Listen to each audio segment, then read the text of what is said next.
Good morning, everyone. It's Joker, and today we are back with yet another slime video.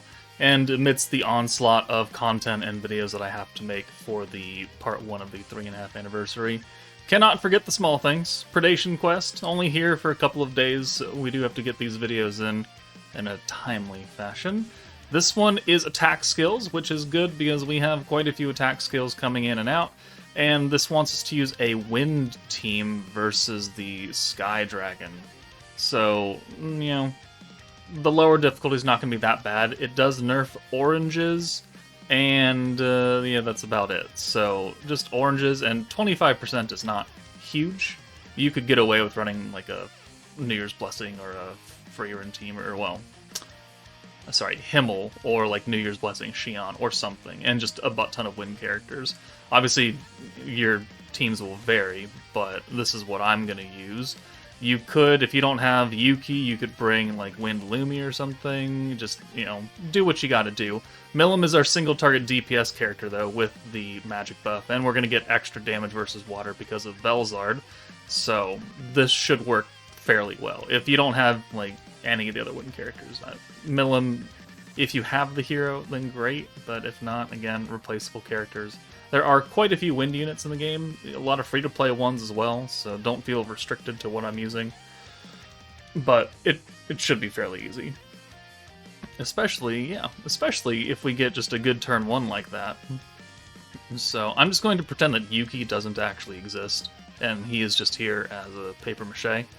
So people don't say I relied on him and his massive, like, free green buff skill or his reckoning, because it's not the point of what we're trying to do. We're just trying to brute force it with the correct protector and battle unit, and yeah, that's some good damage right there. Obviously, his resistance will go up as we climb higher in the difficulties, but this isn't going to take anything away from us. So, yeah, one whole damage.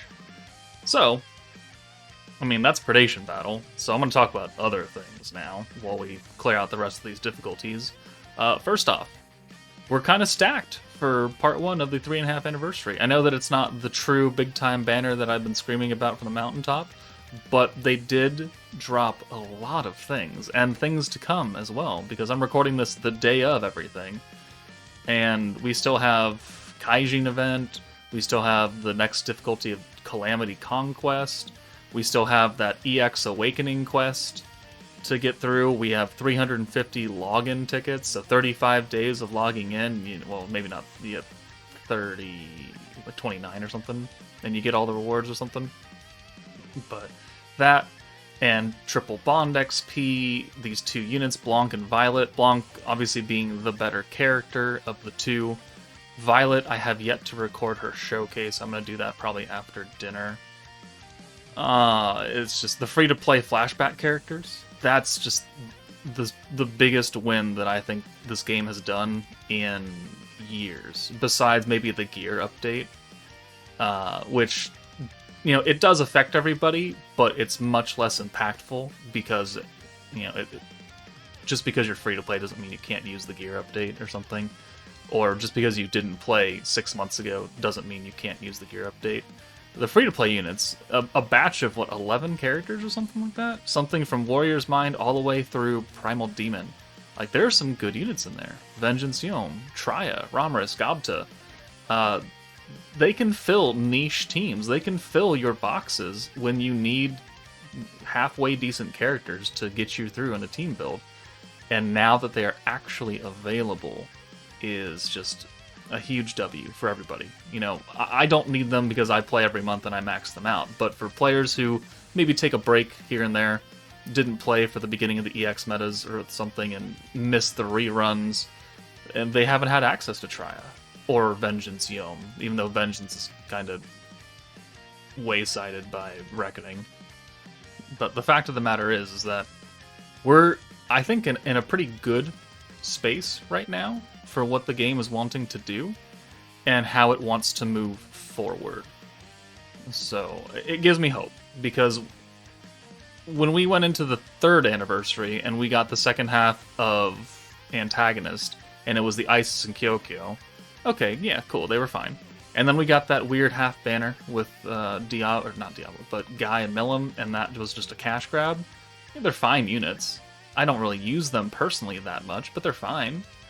And then you've got then Divine General. So I'm really hoping that the excellent start to this does not end in a train wreck, like kind of how Divine General did.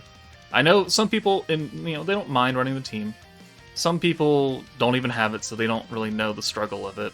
But for the people who do understand and do not like running that team, like, it's a huge, big L sometimes. It takes 20 minutes to run one stage. Ooh, yeah, look at that. Milim.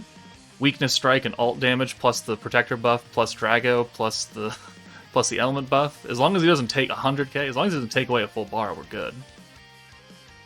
Or he could just not attack at all, and we're good. Okay. Excellent.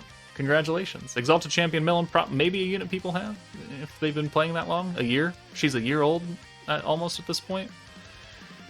Yeah. So overall, I have high hopes for the outcome of the 3.5 anniversary, just in general. I think it should be fairly strong, but obviously we have to wait and see, because it is literally the first day of it being active.